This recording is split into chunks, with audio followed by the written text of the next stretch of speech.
Shalom, selamat pagi Bapak Ibu dan saudara-saudaraku yang dikasih oleh Tuhan. Senang sekali pagi ini saya bisa menjumpai Bapak Ibu di dalam tayangan video singkat ini. Sebelum kita membaca dan merenungkan firman Tuhan, terlebih dahulu kita akan tunduk kepala, kita berdoa. Mari kita berdoa.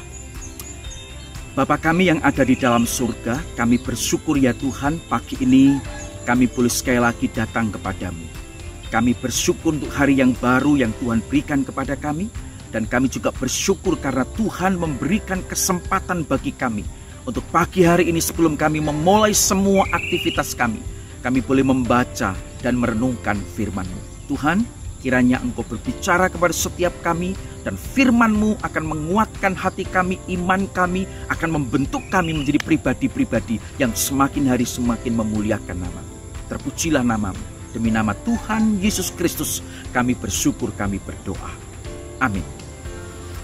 Saudara, pagi hari ini saya ingin mengajak Bapak Ibu untuk kita bersama-sama membuka satu bagian firman Tuhan di dalam Injil Lukas pasal 19.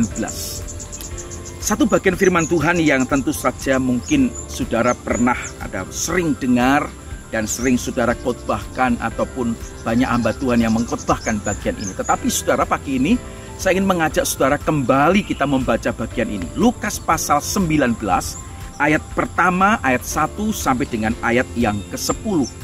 Injil Lukas 19 ayat 1 sampai dengan ayat yang ke-10. Saya akan membaca untuk Bapak Ibu dan saudara semuanya. Demikian bunyi firman Tuhan. Yesus masuk ke kota Yeriko dan berjalan terus melintasi kota itu. Di situ ada seorang bernama Sakius, kepala pemungut cukai. Dan ia seorang yang kaya. Ia berusaha untuk melihat orang apakah Yesus itu. Tetapi ia tidak berhasil karena orang banyak, sebab badannya pendek. Maka berlarilah ia mendahului orang banyak, lalu memanjat pohon ara untuk melihat Yesus yang akan lewat di situ. Ketika Yesus sampai ke tempat itu, ia melihat ke atas dan berkata, "Sakeus, segeralah turun, sebab hari ini aku harus menumpang di rumahmu." Lalu Sakeus segera turun dan menerima Yesus dengan sukacita. Tetapi semua orang yang melihat hal itu bersungut-sungut, katanya, "Ia menumpang di rumah orang berdosa." Tetapi Sakeus berdiri dan berkata kepada Tuhan, "Tuhan, setengah dari milikku akan kuberikan kepada orang miskin. Dan sekiranya ada sesuatu yang kuperas dari seseorang, akan kukembalikan 4 kali lipat." Kata Yesus kepadanya, "Hari ini telah terjadi keselamatan kepada rumah ini, karena orang ini pun anak Abraham. Sebab anak manusia datang untuk mencari dan menyelamatkan yang hilang." Saya ulangi ayat yang ke-10. Sebab anak manusia datang untuk mencari dan menyelamatkan yang hilang. Saudara, renungan kita pada pagi hari ini bertemakan untuk apa Yesus datang. Tentu saja saudara, untuk apa Yesus datang telah terjawab di dalam ayat yang ke-10, yaitu dia datang untuk mencari dan menyelamatkan yang hilang. Yesus mencari dan menyelamatkan yang hilang. Pertanyaannya, di dalam bagian ini siapa yang hilang? Saudara, kita melihat dan kita menemukan di dalam kisah ini adalah seorang yang bernama Sakeus. Siapa Sakeus? Firman Tuhan katakan Sakeus adalah seorang pemungut cukai. Bukan hanya seorang pegawai biasa, tetapi Injil Lukas mencatat bahwa Sakeus adalah kepala pemungut cukai. Kalau sudah kepala berarti dia memiliki anak buah yang banyak, dia berkuasa dan dia menguasai untuk mengatur anak buahnya. Karena dia adalah seorang kepala pemungut cukai. Dan tentu saja saudara, kepala pemungut cukai ini bukan seorang yang sedang-sedang saja di dalam kekayaannya. Alkitab menuliskan dengan jelas bahwa dia adalah seorang kepala pemungut cukai dan ia seorang yang kaya. Ya, saudara, ini satu hal yang lumrah pada saat itu. Kenapa saudara? Karena sebagai seorang pemungut cukai, ada kebiasaan pada diri mereka menarik pajak lebih daripada yang seharusnya. Untuk apa? Yaitu untuk memperkaya diri mereka. Karena itu banyak masyarakat pada saat itu sangat membenci pemungut cukai. Tidak suka kepada pemungut cukai. Bahkan orang tidak boleh dekat-dekat dengan pemungut cukai. Karena pemungut cukai dianggap sebagai seorang yang berdosa, layak untuk dibenci, layak untuk dijauhi karena sebagai seorang yang korup dan penindas masyarakat. Nah, itulah Sakeus. Tetapi kita melihat di dalam ayat yang pertama, kedua, ketiga, keempat, seorang yang bernama Sakeus, pemungut cukai, kepala pemungut cukai ini memiliki sebuah kerinduan untuk apa? Untuk melihat Yesus. Dia penasaran sekali siapa sih Yesus itu. Sehingga banyak orang yang kagum dengan dia, banyak orang yang mengikuti dia. Dan Sakeus mendengar itu, dan Sakeus memiliki sebuah ketertarikan. Aku pengen tahu siapa Yesus itu yang sesungguhnya. Nah, saudara sekalian dikasih oleh Tuhan, maka dia berusaha untuk melihat Yesus. Apakah langsung bisa melihat Yesus? Tidak. Karena begitu banyak orang yang berkeliling sekeliling Yesus, dan tubuh mereka itu lebih tinggi daripada tubuh Sakeus, maka Sakeus sendiri tidak bisa melihat Yesus dengan jelas. Makanya saudara, dia segera berlari dan kemudian naik. Di dalam ayat yang kedua saudara, ayat yang keempat dikatakan dia naik ke pohon ara supaya dia bisa melihat Yesus lebih jelas lagi. Saudara, jadi kita di sini tahu siapa Sakeus. Pemungut cukai, kepala pemungut cukai, seorang yang kaya, tetapi dia mau dan dia punya keinginan untuk apa? Untuk melihat orang apakah Yesus itu. Dan saudara, Sakeus tahu siapa dirinya kok. Banyak orang gak suka dengan dirinya, Sakeus tahu itu. Banyak orang tidak mau deket-deket dengan dirinya, Sakeus tahu. Dan Sakeus ketika dia naik ke pohon itu, satu harapan dia, bahwa dia bisa melihat Yesus. Dia pengen tahu siapa Yesus. Dan saudara perhatikan di dalam ayat yang kelima saudara. Ketika Sakeus sudah sampai di atas pohon ara itu dan bisa melihat Yesus ke bawah, maka saudara ayat yang kelima, ketika Yesus sampai ke tempat itu, perhatikan baik-baik saudara, ia melihat ke atas dan berkata, Sakeus, segeralah turun. Saudara, Sakeus melihat Yesus dan Yesus melihat Sakeus. Saudara, mungkin kalau didramakan saudara ya, ada pandangan mata, ketemu, sudah saling ketemu, bertatap-tatapan begitu ya. Sehingga saudara, ada sesuatu yang kemudian mengejutkan Sakeus.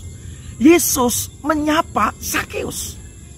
Saudara, bandingkan orang-orang lain berusaha menjauhi Sakeus. Orang-orang lain tidak mau deket-deket sama Sakeus. Orang-orang lain melihat Sakeus langsung minggir, saudara, tidak mau deket-deket. Tetapi ketika Yesus melihat Sakeus ada di atas pohon ara, Yesus menyapa Sakeus, Sakeus, segeralah turun, sebab hari ini aku harus menumpang di rumahmu. Saudara, kalimat ini tentu saja satu kalimat yang membuat mungkin Sakeus sangat terkejut pada saat itu. Orang lain menjauhi dia, orang lain menyingkirkan dia, orang lain tidak mempedulikan dia, tidak mau lihat dia. Tetapi Yesus yang pada saat itu baru dia lihat, terus kemudian melihat Sakeus, kok kemudian berkata, Sakeus, segeralah turun, aku harus menumpang di rumahmu. Aku harus menumpang di rumahmu. Saudara, kalimat Yesus sangat menarik, aku harus menumpang. Seolah-olah ada sesuatu yang memaksa diri Yesus untuk mau tidak mau harus mampir gitu ya, harus singgah di rumah Sakeus. Saudara, satu pertanyaan kemudian, apakah yang mendorong Yesus untuk kemudian harus mampir atau singgah di rumah Sakeus? Saya rasa adalah karena kasih, saudara. Orang lain membenci Sakeus, orang lain tidak mau melihat Sakeus, tetapi Yesus melihat Sakeus sebagai pribadi yang terhilang, sebagai pribadi yang berdosa, yang layak untuk menerima anugerah keselamatan. Sehingga ketika Yesus melihat Sakeus ada di atas pohon ara, dia berkata, Sakeus, segeralah turun, aku hendak dan aku harus menumpang di rumahmu. Sakeus tentu saja dengan sukacita, dia segera turun dan kemudian menerima Yesus di rumahnya. Tetapi saudara, ternyata saudara, ada orang-orang yang tidak suka dengan apa yang dilakukan oleh Yesus. Di dalam ayat yang ke-7 dikatakan, tetapi semua orang yang melihat hal itu Saudara bayangin, bukan hanya 1-2 orang ya, tapi semua orang yang melihat hal itu maka bersungut-sungutlah. Katanya, ia menumpang di rumah orang berdosa. Ia menumpang di rumah orang yang berdosa. Ia singgah, dia berteman dengan orang berdosa. Saudara sekali dikasih oleh Tuhan, bukan hanya mampir sekedar minum kopi, tapi bercakap-cakap dengan Sakeus. Banyak orang menimbulkan, banyak orang kemudian bersungut-sungut. Saudara sekali dikasih oleh Tuhan, tetapi Sakeus berdiri. Sakeus berdiri dan kemudian berkata di hadapan Tuhan. Dan juga di hadapan orang banyak yang ikut serta pada saat itu. Dia berkata, Tuhan, setengah dari milikku akan kuberikan kepada orang miskin. Wow. Dan sekiranya ada sesuatu yang kuperas dari seseorang, akan kukembalikan 4 kali lipat. Bukan 1 kali lipat, bukan 2 kali lipat, 3 kali lipat, tetapi 4 kali lipat. Apa yang kita bisa pelajari dalam bagian ini? Sakeus, setelah dia mengalami perjumpaan pribadi dengan Tuhan, ketika Tuhan melihat Sakeus, ada tatapan mata bertemu dan Sakeus menerima Yesus di dalam rumahnya. Saudara, maka di saat itulah ada perjumpaan pribadi antara Sakeus dengan Yesus. Dan perjumpaan pribadi itu, saudara, memberikan atau membawa dampak satu perubahan di dalam diri atau hidup Sakeus. Apa yang berubah? Alkitab menuliskan bukan perubahan hanya verbal saja, saudara, hanya perkataan saja. Tetapi saudara, yang berubah adalah melalui kesaksian hidupnya. Dia mengakui kalau dulu dia pernah memeras, kalau dulu dia pernah menarik pajak tidak sesuai dengan sebagaimana mestinya. Maka di dalam ayat bagian ini, saudara, dia katakan, Tuhan, dari milikku akan kuberikan kepada orang miskin. Sakeus yang tadinya menindas orang-orang, menindas masyarakat, menindas orang-orang miskin dengan menarik pajak yang lebih daripada seharusnya, sekarang dia memperhatikan orang miskin. Kalau ada yang diperas oleh Sakeus, maka Sakeus dia akan mengembalikan 4 kali lipat. Artinya itu sudah cukup dan itu sesuai dengan firman Tuhan di dalam Keluaran 22 ayat yang pertama. Sesuai dengan hukum orang Yahudi, 4 kali lipat.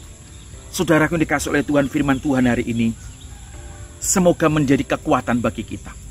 Siapa yang terhilang? Sakeus. Sakeus ketika mendengar tentang Yesus, dia pengen tahu siapa Yesus itu.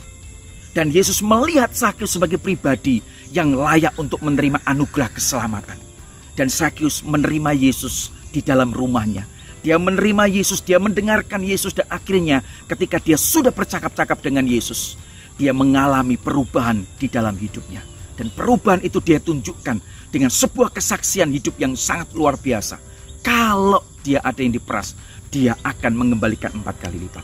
Kalau dulu dia menyiksa orang-orang miskin, sekarang dia akan memberikan setengah dari hartanya kepada orang-orang miskin. Saudara, bagaimana dengan kita? Kita adalah orang-orang yang terhilang dulunya. Kita adalah orang-orang yang tidak jauh lebih baik daripada Sakeus. Kita orang yang terhilang, kita orang yang berdosa, tetapi Tuhan melihat kita. Tuhan melihat saya, Tuhan melihat saudara sebagai pribadi yang memang Tuhan berikan anugerah keselamatan bagi kita. Saudaraku dikasih oleh Tuhan, Yesus datang adalah untuk mencari dan menyelamatkan yang hilang. Yang hilang bukannya Sakeus, tetapi saya dan saudara. Tetapi syukur kepada Tuhan, karena Tuhan telah menemukan kita. Tuhan telah melihat kita. Tuhan telah menemukan kita, bahkan Dia rela mati di atas kayu salib untuk menebus dosa-dosa kita. Sehingga saudara dan saya bukan lagi menjadi Sakeus-Sakeus zaman lalu, tetapi kita menjadi Sakeus-Sakeus di zaman sekarang yang terus kita memuliakan Tuhan dan menerima anugerah keselamatan dari Tuhan. Tuhan Yesus memberkati kita. Mari kita berdoa. Amin. Bapa di surga, terima kasih untuk kebenaran firman-Mu pagi ini. Hamba berdoa kiranya Tuhan tolong berkati kami, supaya melalui kebenaran firman-Mu ini boleh kembali menguatkan kami, bahwa sesungguhnya kami adalah orang-orang yang terhilang. Kami adalah orang-orang yang telah Engkau cari. dan Engkau telah menemukan kami.